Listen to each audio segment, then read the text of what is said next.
Meghan made a mistake, that's all. Vanessa Feltz slams Sussex Manipulative after apology in court. The question in the latest faux outrage about Meghan is whether she loses credibility for not informing the High Court that her former Comms Secretary, Jason Knauf, provided some information for the unauthorized biography, Finding Freedom, to authors Omid Scobie and Carolyn Durand, with her knowledge. British broadcaster Vanessa Feltz has slammed Prince Harry and Meghan Markle for initially denying their role in the published biography Finding Freedom. British broadcaster brands Prince Harry and Meghan Markle as being manipulative. The book was an account of the couple's lives detailing their marriage and the subsequent split from the royal family.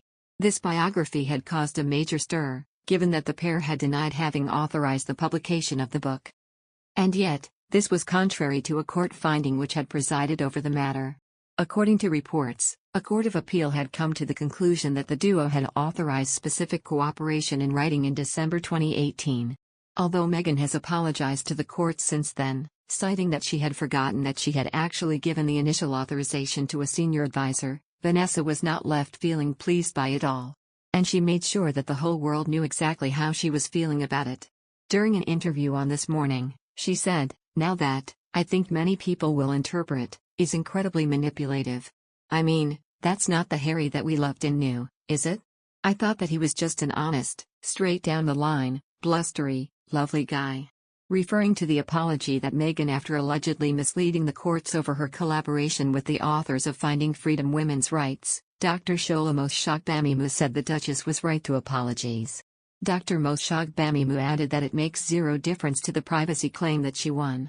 She said, "The question in the latest faux outrage about Meghan is not whether she loses credibility for not informing the High Court that her former Comms Secretary, Jason Knauf, provided some information for the unauthorized biography, Finding Freedom, to authors Omid Scobie and Carolyn Durand, with her knowledge. No, the only question is whether this would have made a difference to the outcome of the privacy claim she won against Associated Newspapers Limited, publisher of the Mail on Sunday. The fact is it should make zero difference."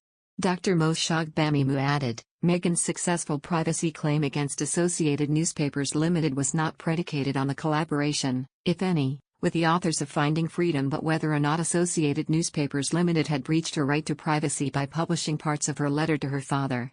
The court's ruling that publishing her private letter was excessive and unlawful is the centerpiece of her win. So this disclosure about Finding Freedom is not critical, I believe. It is not clear whether this was a simple oversight or whether Harry and Meghan were looking to cover their tracks over something they had potentially said in the book. After all, once something has been written down and published, it can never be taken back. And in any event, if such a statement were to be retracted, it would most likely be on the grounds of an impending lawsuit. Such a revelation is not going to endear Harry and Meghan to the public. They had been accused of breaking up the royal family and leaving a bitter relationship ever since their controversial interview with Oprah Winfrey on CBS. And if there are further accusations suggesting that they were being dishonest, whether by accident or design, then it will make the public question whether they can trust what the couple have been saying.